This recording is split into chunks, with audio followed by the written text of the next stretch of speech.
Hello, everyone. I hope you guys are all doing very well. Today, I am so excited for the interview we're about to have. I'm going to be interviewing Molly Barnes, who is the Umass Sports Nutritionist. And this is super exciting because I've never really talked to a sports nutritionist before, so I do have a lot of questions. And I got some questions from you guys as well from Instagram, and I made sure to add those to my list. So I think it's going to be a really, really good discussion, and I'm definitely going to learn so much. I already know it. I also just wanted to briefly state what she does at UMass, so everyone kind of knows before the interview begins. Nutritionist Molly Barnes offers specialized services for UMass Amherst student athletes as part of the multidisciplinary sports medicine team. She works with players, coaches, athletic trainers, and teams to provide individual consultations and group presentations focusing on peak performance through good nutrition, nutrition evaluation and suggestions for dietary enhancement, guidance on achieving and maintaining healthy levels of body mass, fat, and muscle mass, counseling on hydration protocols, support for nutrition-related challenges to performance such as food allergies, bone mineral issues, gastrointestinal disturbances, and iron deficiency anemia, and information on optimal nutrition for recovery from illness or injury. So together with doctors, therapists, and trainers, she also works to support and guide student athletes who have eating disorders. So she does so much for these UMass student athletes. So I know that she's going to have such amazing insight into how to stay healthy, because college could be a very stressful time. I definitely started experiencing that my freshman year. So I'm so excited for this discussion. Hi. Hi. How are you? Good. How are you? I'm doing really well. Thank you so much for doing this. Oh, yeah, no problem. All right, so I guess my first question is just maybe you can explain your path to becoming the UMass Sports Nutritionist. I know it was a little bit haphazard, which is probably not what people want to hear, because a lot of people work really hard to become sports nutritionists. Not to say that I didn't, but at UMass, it's kind of lumped into a clinical role. Okay. So I'm the clinical dietitian at the health center, and also the sports dietitian at Boyden, or whatever they call the gymnasium over there. So in that way, so I did work with professional and student athletes before working at UMass. I worked at DePaul University in Chicago, and then I have my own private practice where I worked with mostly endurance athletes, so a lot of triathletes is primarily like my specialty. It's kind of like endurance sports nutrition, because I myself like to do triathlons. One of those crazy people. That's hard. But it helps to know more about, I think, the nutrition when you're doing it. Right. I can kind of like experiment on myself, and sometimes those experiments have gone well and sometimes they haven't. So it helps me to help other people that way. But in general, like the path to becoming a nutritionist, I guess, separate from that, is kind of a long process too. You usually get an undergraduate degree in nutrition. I double majored in nutrition and biology because I just wasn't sure what I wanted to do with it. Like I was thinking about going to medical school, and then just becoming a dietitian was kind of like a lot of schooling. So I decided to kind of just focus on that and not worry about medical school. But that was kind of the purpose to majoring in both. And then you do an internship, which is about 9 to 12 months after that. That's required to sit for the RD exam, which is kind of like a board exam. And I did all of that at Loyola University in Chicago. And then I decided about 5 years after working in more of like a clinical setting that I wasn't super into just like clinical dietetics, because it's a lot of just acute care, like hospital setting stuff. And I really like just my personality and stuff. I really like doing more like wellness focused sports stuff, which is much more preventative as opposed to like seeing people in hospital beds. Right. Yeah. When they're kind of at their worst, Right. So it just wasn't like meshing with like what I wanted to do. So I went to graduate school in Seattle for more of like a wellness focused, again, like a dual master's degree, because I kind of joke that I never just get one degree, I have to get two for some reason. So it's a master's in nutrition and psychology, which kind of put me on the path relatively unintentionally to work with a lot of people with eating disorders. It wasn't really my goal. I really like again, like I think with nutrition, it's a lot of behavior change.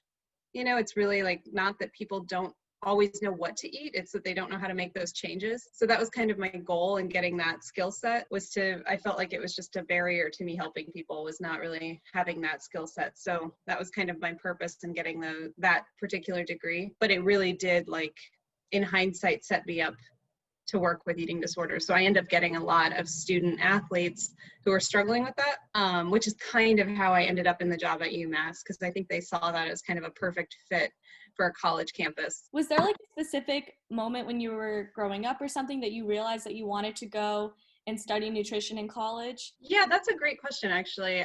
Because there was, I think, you know, in hindsight, like, it was just my upbringing. Like, I grew up on a farm in Indiana, Oh, okay. and like, it's just something you kind of take for granted when that's your, like, life.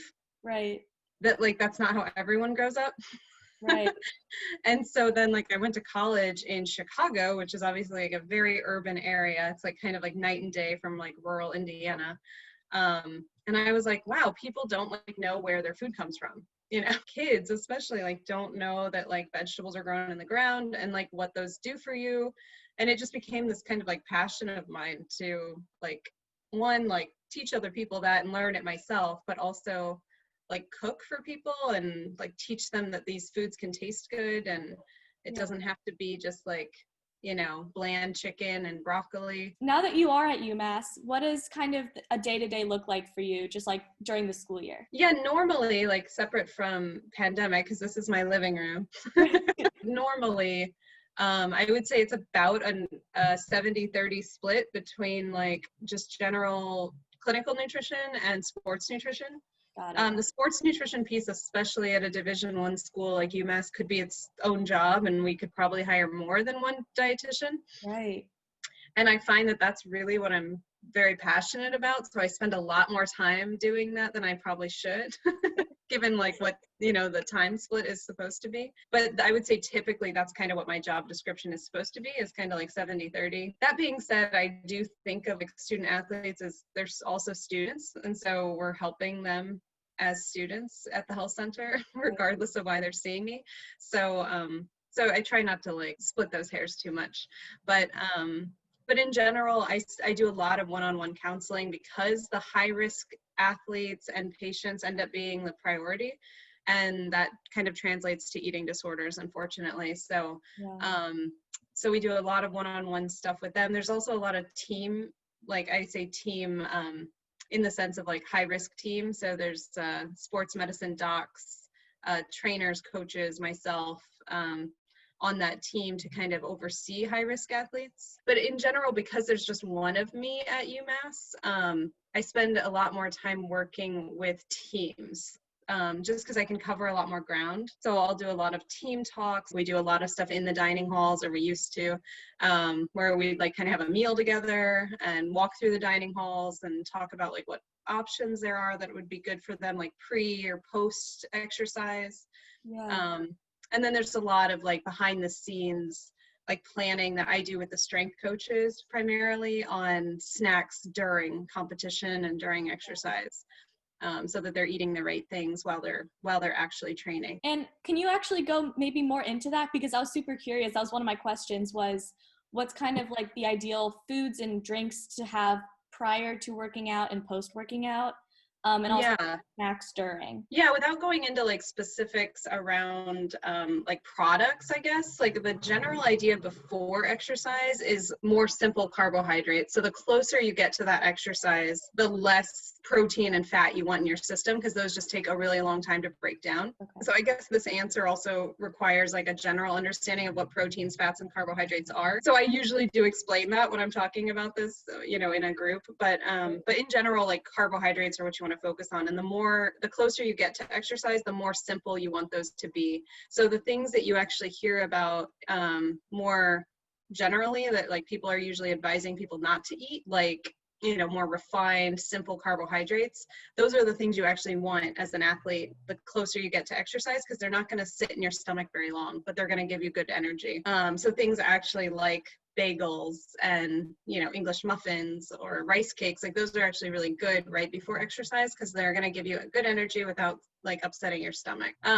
If we move further back, like, even 72 hours before exercise, which is like a long way out, like that's where we really want to optimize like the quality of your diet. So what I tell student athletes and professional athletes is like, if we're looking out 72 hours, like we really just need to be thinking about your nutrition every day, right?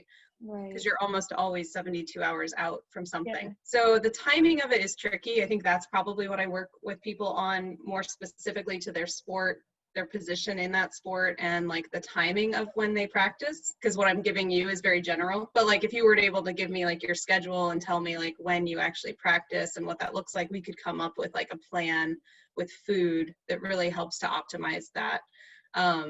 So about 2 hours out, that's really when you want your last like full, like bigger meal to be, but you want that to be a pretty good meal. And again, that's kind of individual. Like if you don't tolerate a big meal 2 hours before practice, like give it more time. But like in general, that's kind of the rule of thumb. And then during exercise, as you can imagine, like we want those to be even more simple. Like that's why you have like Gatorade, juice, like oranges, like just stuff that's basically like pure fruit sugar. So nothing that's like sitting in your stomach, but really just like turning into sugar immediately in your bloodstream. Sometimes you'll have like, I don't know what you guys might use, but like the 100% fruit juice, like gummies. I don't know. The Those little are really, energy chews sometimes. yeah. Yeah. So stuff like that, that's like hyper simple carb, right? And then after, that's really when you want to optimize protein and carbohydrates. So you still want the post-exercise meal to be pretty low in fat, because again, that's going to inhibit the absorption of some of those carbohydrates and proteins, just because it takes so long to break down. So you don't just want to go all in on like chicken or like eggplant parm, Right.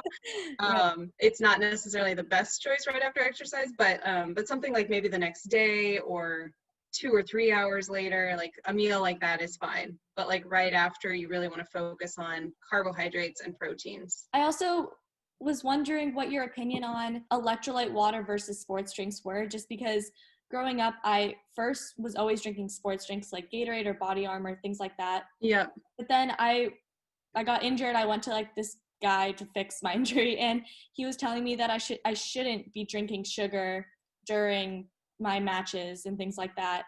And so I pretty much switched just to smart water, and then I would eat like a banana or something with it. So I was wondering what your opinion on like those those sugary sports drinks while you play, like is that bad? I mean, you were kind of saying it's people should be like doing those refined like sugars while they're doing those activities. So I was wondering what you thought. Yeah, I know it's such a slippery slope. I think that like when I say refined sugars, I actually mean like fruit sugars. So I don't usually recommend, like I actually, even though Powerade is one of our sponsors, I don't recommend people drink Powerade because it's like high fructose corn syrup. It's like one of the worst things you can have. Yeah.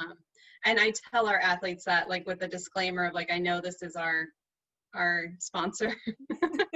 But it's really not very good for anybody. Gatorade is actually a little bit better because it's made with sucrose. So it's just sugar instead of high fructose corn syrup.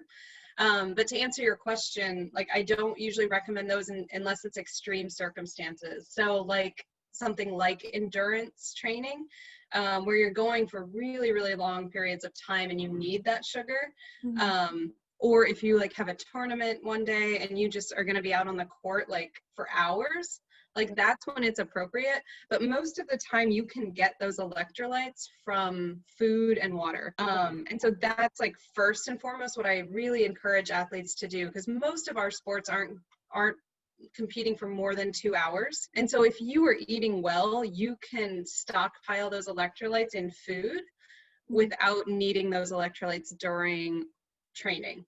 So like eating a banana and like having a cup of yogurt, like you're getting calcium and potassium and sodium and phosphorus from that meal.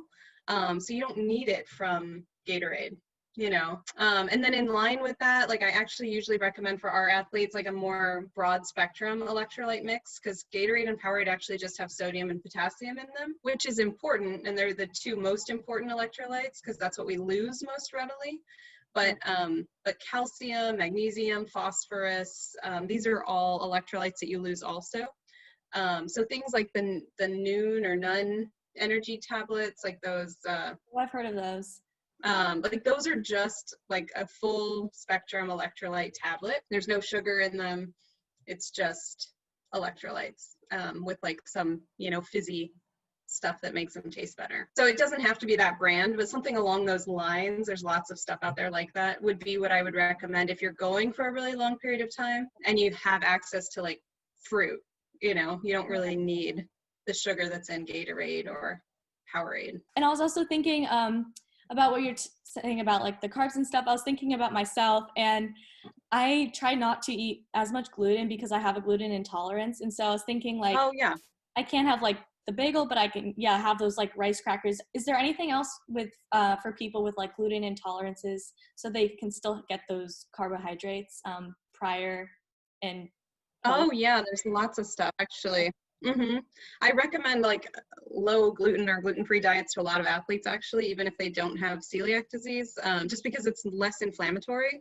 Right. So similarly, kind of in that same vein as talking about sugars, like as much of that as you can reduce, like the less inflammation you'll have. So things like actually dairy, if you just break down dairy by its nutritional components, it's actually very good for you. But it's also really inflammatory, unfortunately. It's just one of those things that's like not good to have in large amounts. Right. And gluten's kind of the same way, and it's a little bit of a mystery still. We don't really know why gluten is that way. Like I'm not sure if it's the way it's processed. So there's a theory out there that it's like a chemical that we use to process wheat. Interesting. That is actually what is making people intolerant to it, versus the wheat itself. So it's still confusing, I guess, as to why that is. But regardless, people seem to have lower levels of inflammation and do better when they are like limiting gluten. So another question I had was, do you have any tips on how to avoid gaining unwanted weight in college? Because especially for me, I know there's like the freshman 15. I was the freshman 14. I gained like 14 pounds my freshman year of college.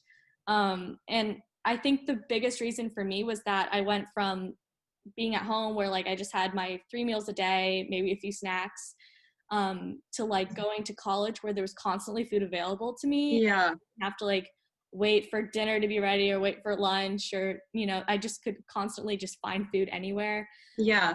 And college does a great job of never keeping you hungry. Like they always have food. And I remember I was just super excited and I just constantly kept eating. Even if I was full, I was just like so happy food was there. Yeah.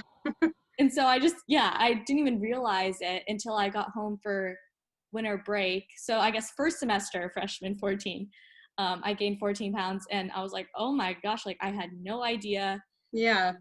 And so I was wondering if you had any tips on how to avoid kind of that shock of just eating so much. And Yeah, I know. I think that part of it is that we don't do a very good job as like a society of teaching people about like good eating habits or good quality food at like an earlier point in life, you Right. know? Sure. So when you get to college, you're not really mindful of that to begin with.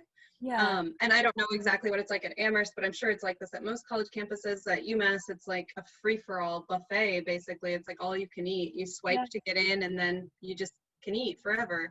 Exactly. Like a lot of people will actually just stay there and study all day. The key is just educating people on, but one, like trying to make healthier choices, because you can eat a lot of fruits and vegetables and not really gain any weight, right? Right. Yeah, that's true. And it's kind of self-limiting because of the amount of fiber and water in those foods. Like you'll get like a stomach ache before you're going to gain weight from it, Right.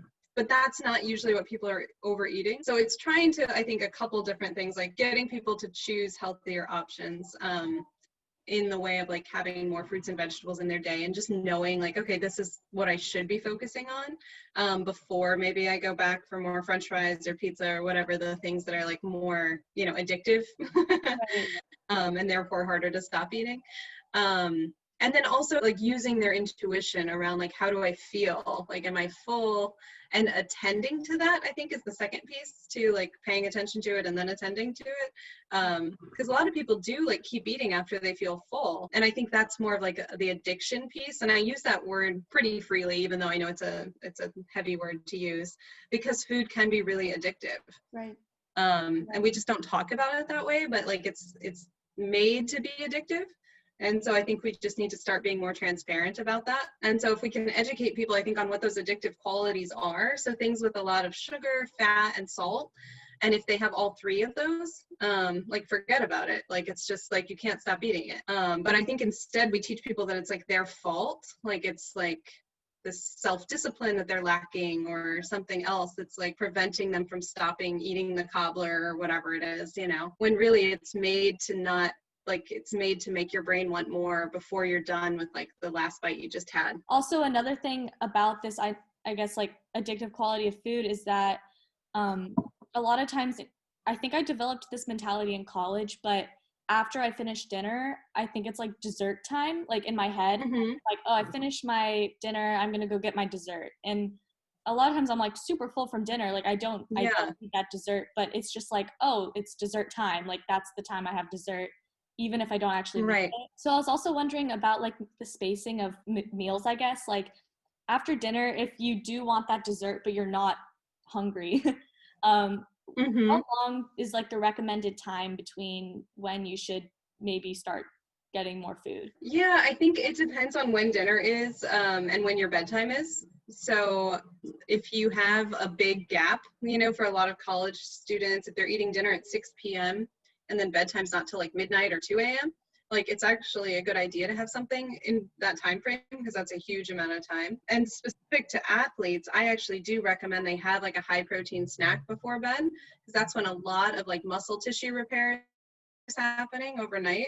So it's actually just a good thing to kind of like incorporate into their day when they think about food. So like if they're at dinner, and again, it comes back to kind of teaching mindfulness, right? Is like, okay, keeping in mind I need that high protein snack before bedtime, like do I need this much right now at dinner? You know, so kind of like just thinking about their day in that way, like thinking further out, you know, like what does my day need to look like today?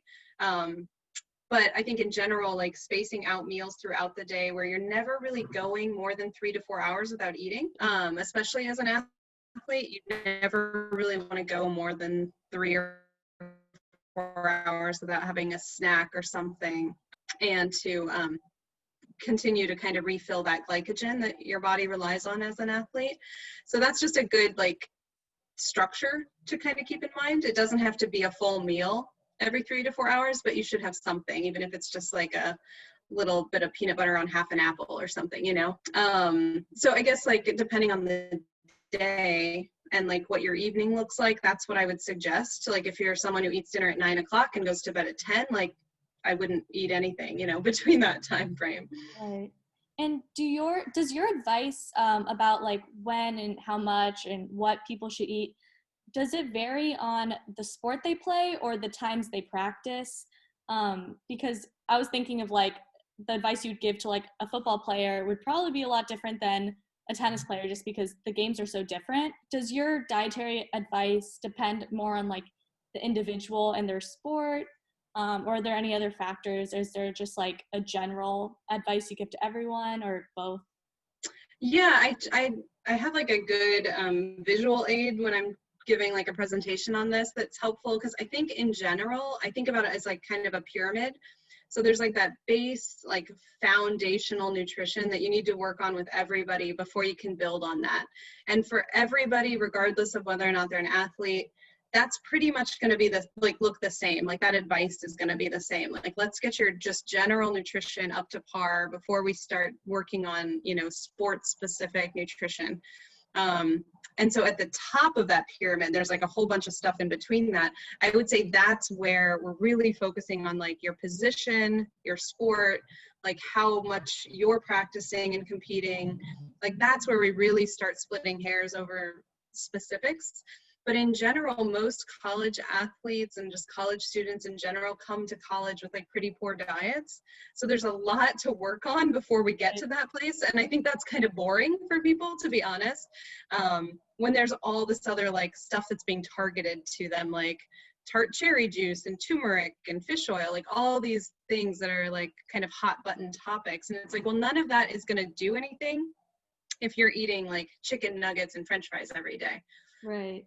you know, like the fish oil's not really going to help out the inflammation too much if you don't eat any vegetables. I guess to answer your question, there's like a general foundation that we work on.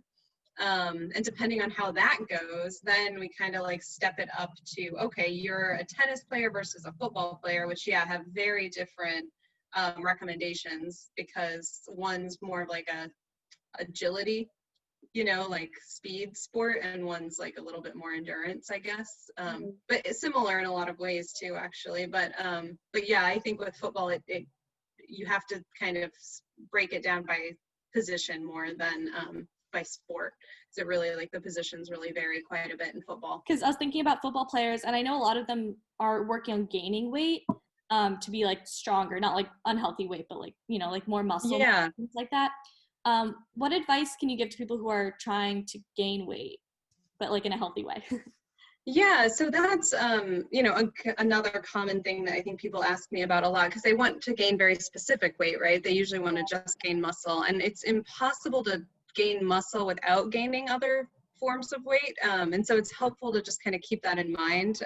So really what we're talking about is like changing body composition, which requires a heavy emphasis on how they're training. But, you know, it's helpful to look like metabolically at how their bodies are built and how they've kind of existed up to this point in life. You know, if they've always been a certain way, sometimes you can't, like, you know, turn an orange into an apple.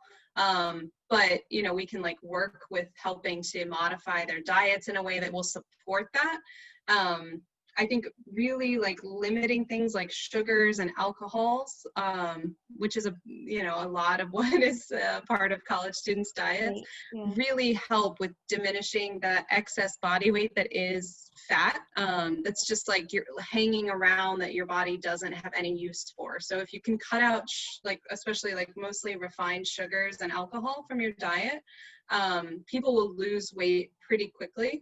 And then I think it's about like looking a little bit more closely at the carbohydrates, like the sources of those. So if we kind of take a step up from the refined sugars, your body interprets a lot of carbohydrates in our American diet as just pure sugar, because they're so heavily refined. So the things that I was describing that you should have closer to exercise, because your body will burn through those sugars so rapidly, if you're eating those a lot when you're just sitting at your desk and like not really doing anything, your body is not going to burn those sugars very efficiently. So they're more likely to get stored as fat, because it raises insulin levels, and the hormone kind of cascade that follows that just drives those calories to be stored as fat a little bit more than if you were sitting around eating, you know, some almonds and an apple.